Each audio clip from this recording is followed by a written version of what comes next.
این داستان مرز بین مرگ و زندگیه، جایی که حتی یک ثانیه هم میتونه پایان همه چیز باشه.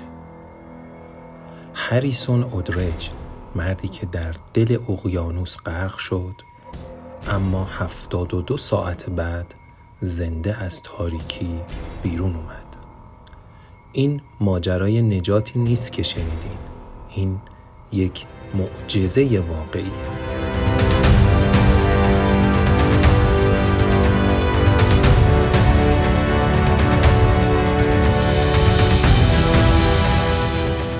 سلام، من امیر حسن هستم.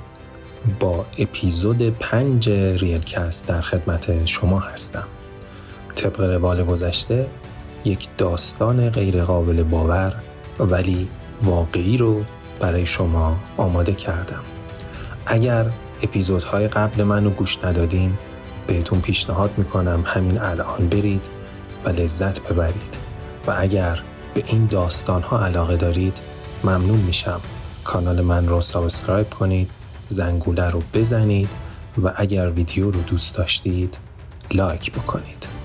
پس اگر آماده اید برای شنیدن یکی از باور نکردنی ترین داستان‌های وقا در طول تاریخ، در ادامه با من همراه باشید. صبح زود 26 می سال 2013 کشتی خدماتی جاسکون 4 متعلق به شرکت چورون تو سواحل نیجریه در نزدیکی خلیج گینه مشغول عملیات پشتیبانی یک سکوی نفتی بود. کشتی 12 تا خدمه داشت که ناگهان با یک طوفان شدید روبرو شد. هریسون یه آشپز 29 ساله بود که اهل نیجریه بود. همون لحظه که دید داره طوفان میشه وارد سرویس بهداشتی شد. صدای عجیب، تکونهای شدید و بعد هرج و مرج. موجهایی بلندتر از 5 متر کشتی 100 تنی رو مثل قوطی کبریت واژگون می‌کردن. در کمتر از 2 دقیقه کل سازه کشتی زیر آب رفت. کشتی به کف دریا نشست، دقیقاً تو عمق 30 متری. تک تک خدمه ها یا تو لحظه جونشون رو از دست داده بودن یا میون آب و فولاد گیر کرده و تموم کرده بودن. ولی هریسون توی اتاق کوچک فلزی وسط کابین دستشویی زنده مونده بود.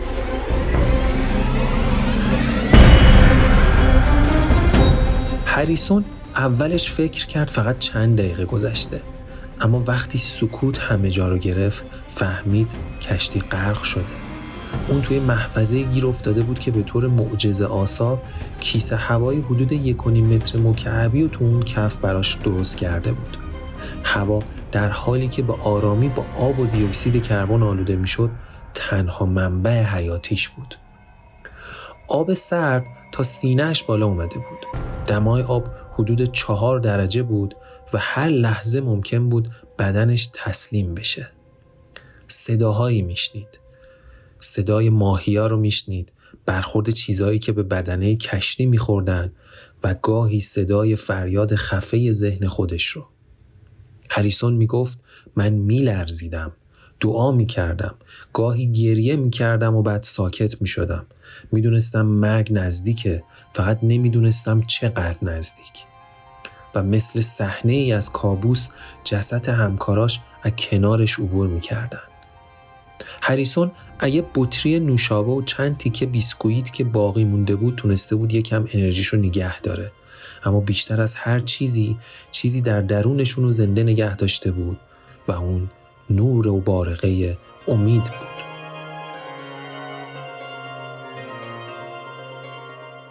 سه روز بعد، یعنی دقیقاً 72 ساعت بعد، یه تیم غواصی برای بازیابی اجساد به محل اعزام شده بودن.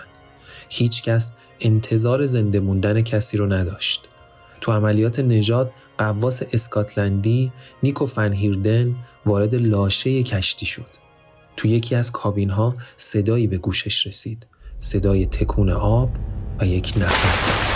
در لحظه غیر قابل باور دستی از زیر آب بیرون اومد و بازوی غواص رو گرفت. نیکو اول ترسیده بود، بعد با بیسیم فریاد زد که خدایا من یکی رو زنده پیدا کردم.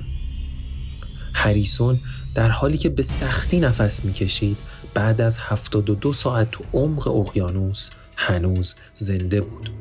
اکسیژن خونش پایین بود، بدنش بی‌حس شده بود ولی هنوز هوشیار بود. به سرعت یک ماسک اکسیژن بهش دادن و با دقت از لاشه خارجش کردن. نجاتش یک معجزه علمی بود. بدون لباس غواصی تو دمای کشنده اقیانوس تو محیطی بدون تهویه 3 روز تونسته بود دووم بیاره. پزشکا حیرت زده بودن اما خودش فقط یک جمله میگفت: خدا با من بود.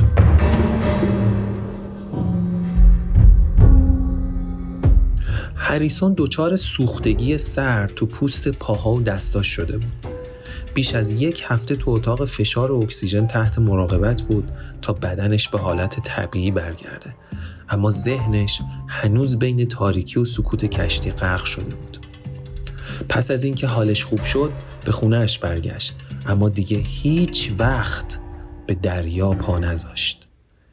کار تو اقیانوس رو کنار گذاشته بود و یه زندگی آروم رو انتخاب کرده بود.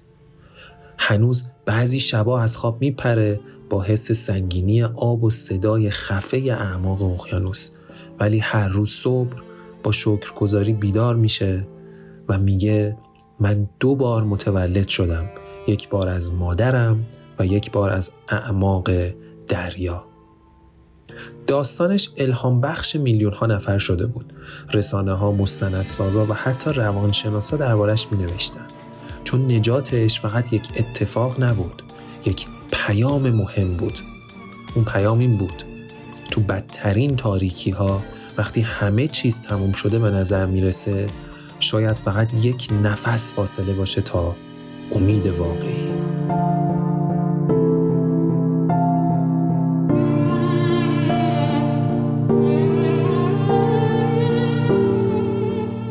خیلی ممنون که تا انتهای ویدیو با من همراه بودین. اگر این داستان شما رو تحت تاثیر قرار داد، اون رو با کسایی که به امید نیاز دارن به اشتراک بذارید.